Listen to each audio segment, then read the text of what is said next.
Okay, we're back. Cool. All right. Yeah. So going back to that thing is the question was when you have just a triad like E flat and groove and high, is the triad just the triad? Or is it a major seven? Or is it a major six? And it really depends on the ear. I hate to say that because every instance is kind of different. There's no like skeleton key or blanket rule, okay? But use your ear. Does this sound right? Or does this sound right?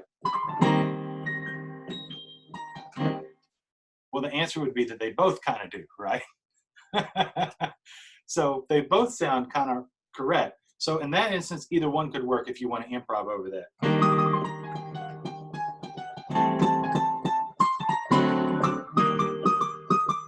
So I'm using that major seven right there. But either one could work.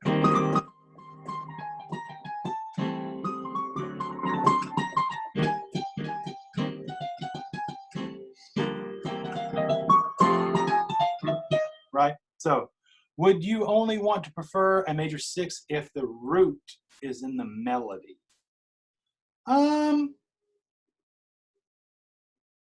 It depends. It depends. You know, I've heard so many arguments. This is such a loaded question, Eli. I've heard so many arguments because Dr. John, who I love Dr. John. He always said, you know, when you play a major chord and you got those major six in there, it just sounds like something too nice. It sounds like something your auntie would play at the piano, right? So, and I mean, I kind of get that, but at the same time, he wasn't really playing like Bud Powell or Errol Garner in that bebop language so much as he was playing with those dominants, you know, like, you know, that sort of thing, right? So, I mean, he's by far doing more dominant related things, right? So it's two different worlds, but that's why I say it depends on the circumstance. So if you were playing groove and high, you could go the major sixth because there's nothing nice about, if your auntie plays groove and high on the piano, well then your auntie's hip is all get out. You know what I'm saying? So that's kind of my point. Okay, so it doesn't, you know, but let's say take Misty, right? So Misty's a big standard, you know. There is no doubt that it can only be major seven for that, because if you try to go,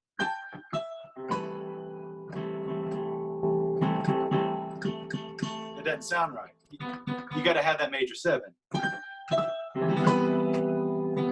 See?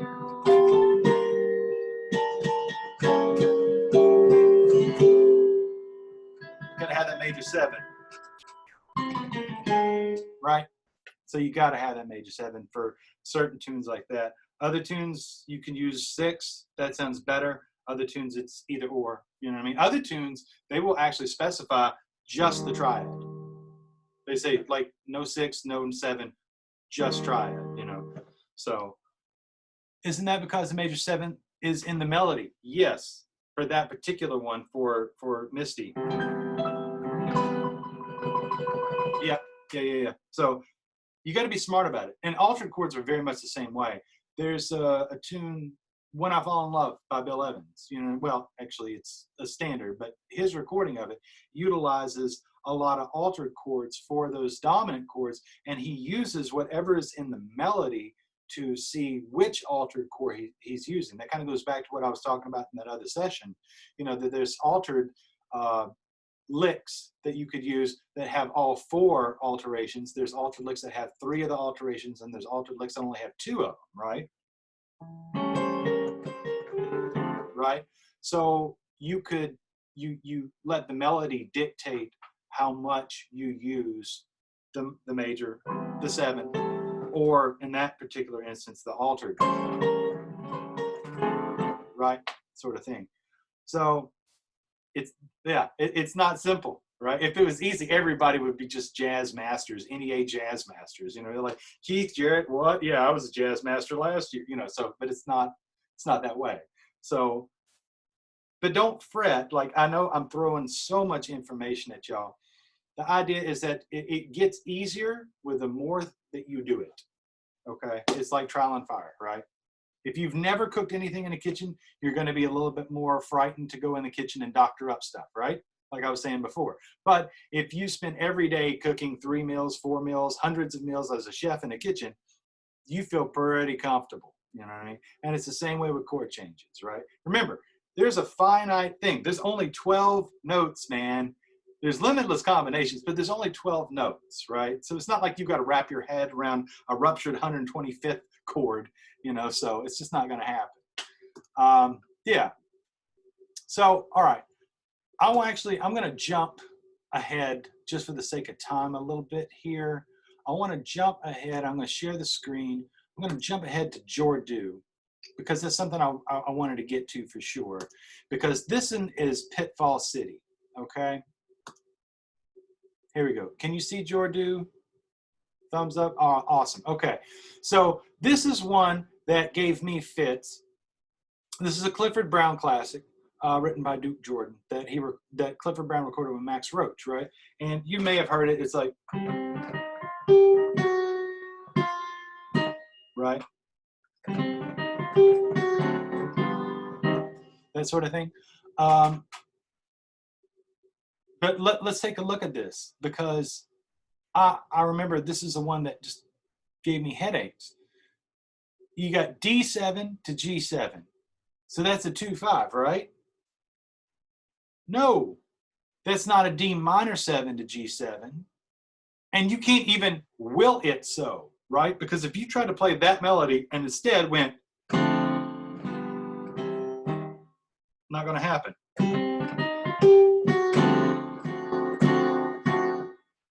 No, it doesn't work. That major third is in the melody. So it's got to be D7. And it keeps going, right? Can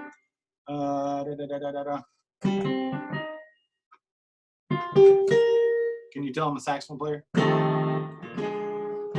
Because that major third of the F is right there too, right? So, and then it comes back to the, so you're looking at it and I remember going, so what am I supposed to play? I'm so used to playing 2-5s, right? That's not a 2-5. That's a 2-5 root, but that's not a 2-5. That's dominant to dominant. It's 2 dominants. Then you got 2 more dominants. And you go back to the same thing here.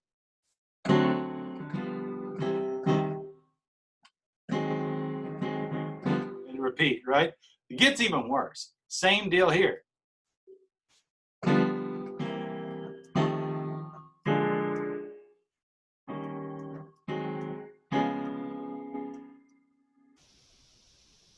Actually, that's not 2 chords in that one. But you see where I'm getting at, right? Same thing.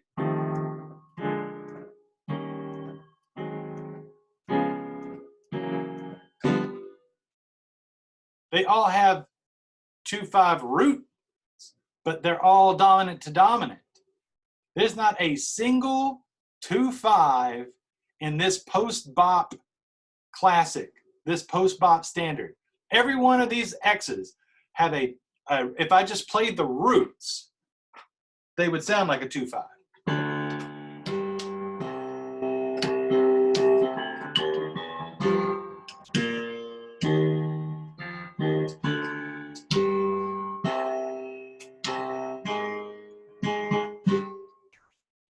But that's not what they are. And the bridge is even worse right here. You see where all these X's are.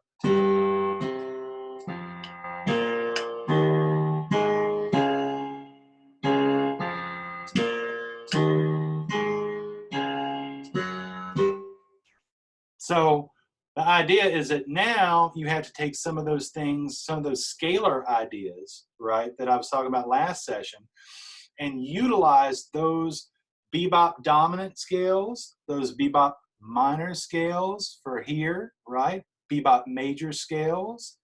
And then you have to start thinking in fragments. So like 1, 2, 3, 5. right? So you can go.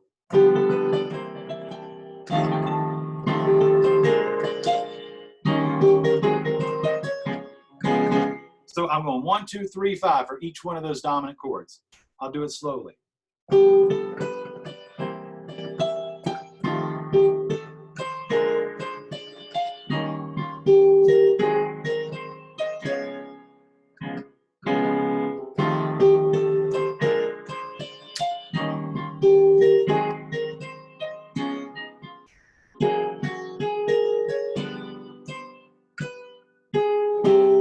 Right?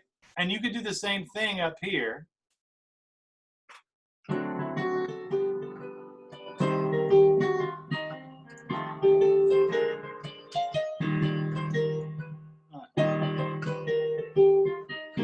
Right? So you could use that bebop major scale. Right there for every major 7. You could use the bebop minor scale right there for every minor one. So there are some tunes that do not have a 2/5 progression. That's the moral of this story. That's why I waited to put this one last, okay? Now, that being said, I do want to talk a little bit about extensions. So you have these extensions in a C13 chord. I've stacked it this way, and I've put it this way so that you can see letter-wise, if that's easier for you, or chordally. You know, some people view this in a C13 chord. It's a dominant, C, E, G, B flat. There's the root 3, 5, flat 7, right? And the dominant C7 is given as a given with it whenever you see C7, right? Now, some view this as a polychord. They see it as a C7 with a D minor 7 on top, that DFA. Some see this as a C triad, CEG, with a B flat major 7 on top.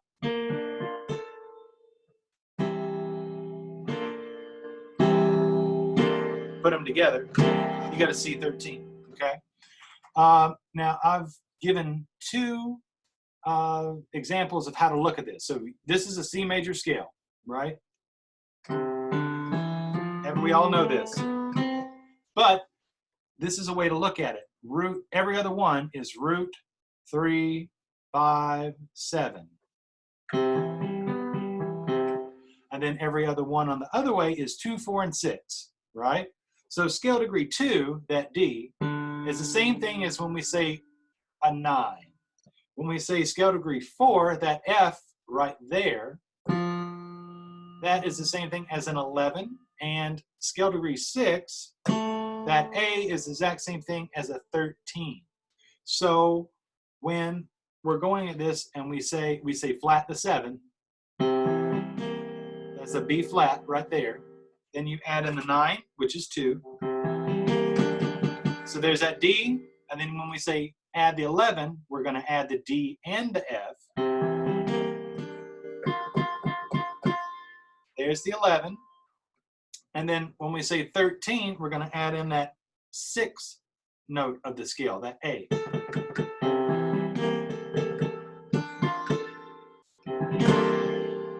And that is a C13 explained. Now, I've also done it this way in case you don't like kind of looking at up and down for those, right? Here we go. I just printed out the C scale twice in 2 octaves. Right? And root 3, 5. We're going to flat that 7 right there. We're going to make that B natural B flat. And a lot of music people right now are thinking Twist and Shout by the Beatles, myself included, and that's okay. And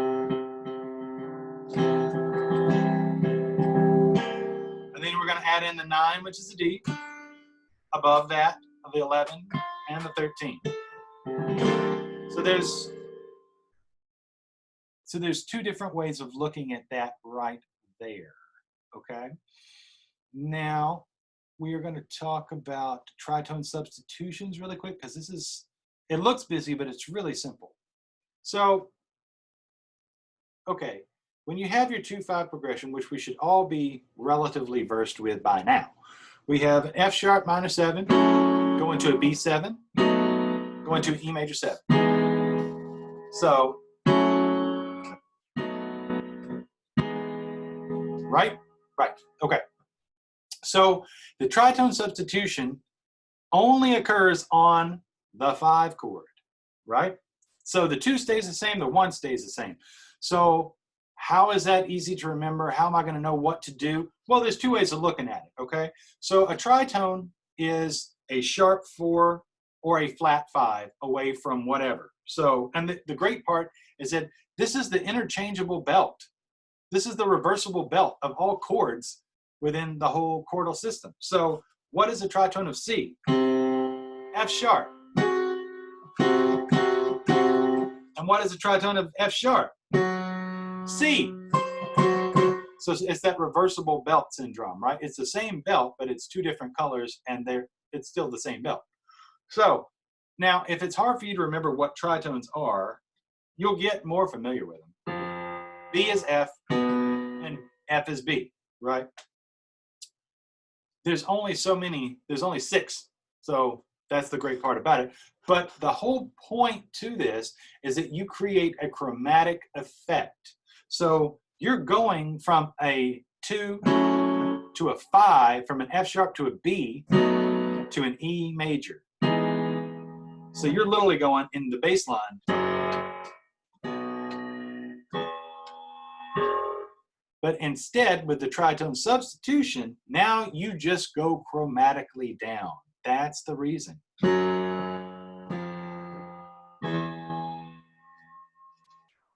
So it's not that hard to remember. You know, if you know where your starting point is and your end point is, rather than jump to a 5, now you're just chromatically going down the hill. So you could do this lick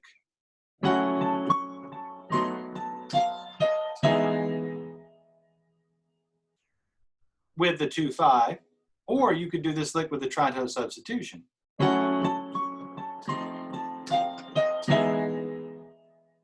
Either work, and the point is that you can manipulate the 5 chord to a tritone substitution anytime you'd like. Anytime of those hundreds of 2-5s, like let's go back just a quick sec to Satin Doll. Remember all these? Yeah, you could, it'd get a little monotonous, but you could go tritone substitution for every one of these.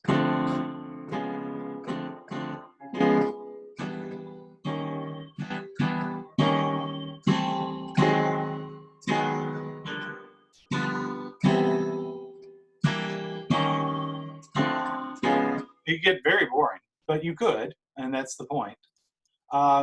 Once again, it's like too much salt or too much pepper. But the point is if you look at these notes, you've got the 5th of an F7, you've got the 3rd of an F7, you've got the root of an F7, and then the 7, the dominant 7 of the F7. But how does that stack up in B7? Well, that's the flat 9. The C natural is the flat 9 of B7. The A is the dominant 7. The F is the sharp 11 of the B7. And the E flat is the same thing as D sharp, which is the 3rd. So theoretically, it still works. It's implying more of a tritone substitution, okay? And that's basically all summed up right there. It provides chromatic harmony. It's very common in bebop vocabulary. So example, here's the original. You can see this line, dotted line I've put right here. The original chord changes goes.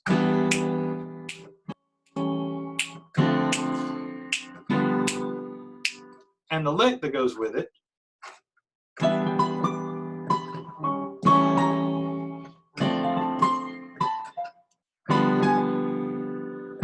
So you get a little crunch there, right? But if you do it with the tritone subs, notice how these are the same, these are different. These are the same, these are different. Every dominant is where we do the substitution, right?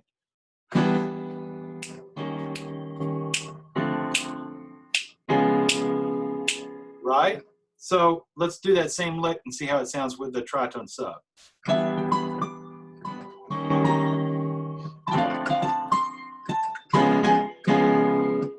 And if that sounds familiar, it's definitively bebop.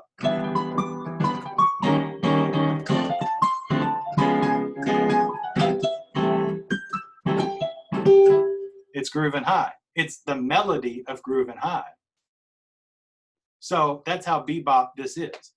Now, the last example, this is a Charlie Parker lick. So Eli, you were asking where do these licks come from? This one's that lick, that first in example 2, that was from Dizzy Gillespie. Example 3 is straight from Charlie Parker, right?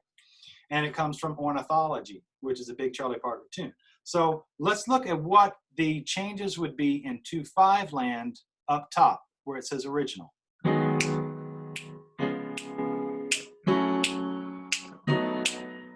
Two, 5, 2, 5.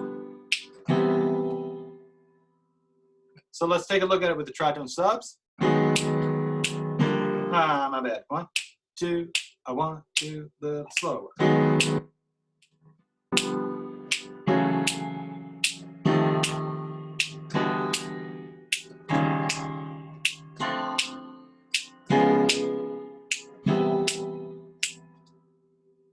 So the lick, you don't have to go all the way up the scalar things, like, right? It's just,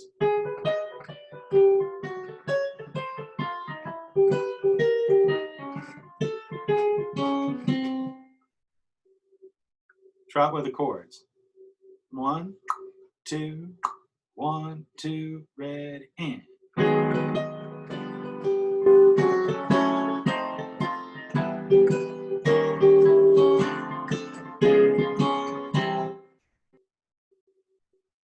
And Charlie Parker used this all the time. He would only use sometimes half of that in Ornithology, but there would be a 2/5, and he would just go,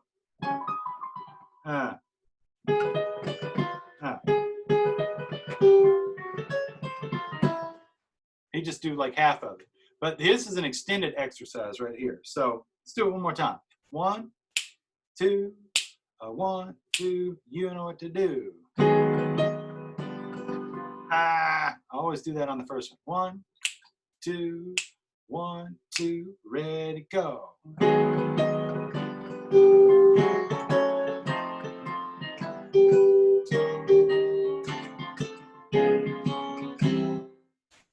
Yeah, so that's tritone subs, and you can use a lot of that for, and that's why I wanted to make sure that I end with tritone subs, because knowing what you know now, you can manipulate all of the 2/5 progressions. So that being said, you can manipulate, go back here, you can manipulate all the 5s of a 2/5 in Afternoon in Paris, in Blue Bossa that we went over 4 by Miles Davis, Groovin' High by Dizzy Gillespie. There's that lick right there. There's that lick. Doo-ba-doo-bee, doo-ba-doo, boo-ba-doo-bee, doo-nee-doo. Right there is that lick right there. You can use the tritone sub in Just Friends over any of these highlighted sections. Lady Bird. This is a great place for a tritone sub, is in these 2/5s. And Satin Doll, not so much, but there might be 1 or 2 areas. Remember, it's like any spice. You don't want to overdo it with too much salt or too much pepper, right? Okay, so what I'm going to be talking about next week is we've already spotted 2/5s and standards, and we went over extensions and tritone substitution. So what I want to cover, there we go. What I want to cover next week, whoa. Sorry, there's questions. I didn't see that, Eli. Would you only want to prefer a major 60? Oh, no, we already talked about that. Is this the last two bars of the head of ornithology? Yes. Yes, that's what I was saying about ornithology.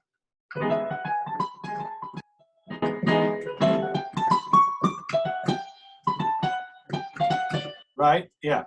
And then it's, yeah, yeah, yeah, definitely. That was the lick I'd learned before. Well, there you go.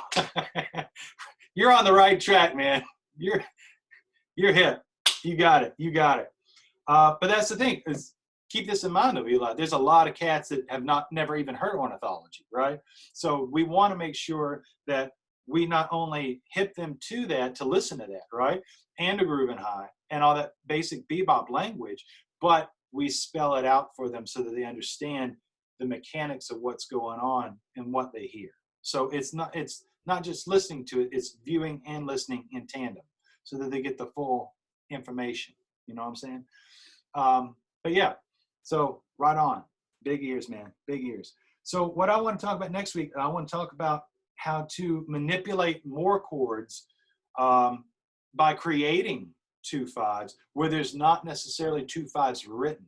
We're going to be taking a look at Cherokee, Oleo, Take the A Train, and My Little Suede Shoes on how to create 2/5s where there's not 2/5s, and how that can actually work out to your benefit, because if you're creating 2/5s, then you've got licks that you can use, you've got scales that you can use, and you've got tritone substitutions that you can use as well, now that we've learned that.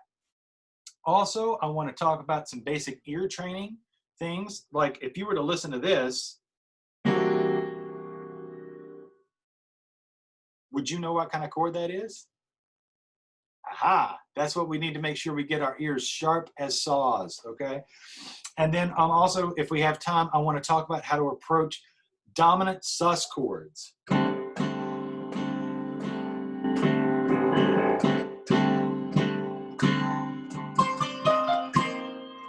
So we know what to do over tunes, modal tunes that have dominant sus chords like Maiden Voyage, just like that, right? Because there's not a 2/5 to be found. There's not a minor chord. It's all sus7s. So we need to make sure that we know all the things that we can do for that as well, okay?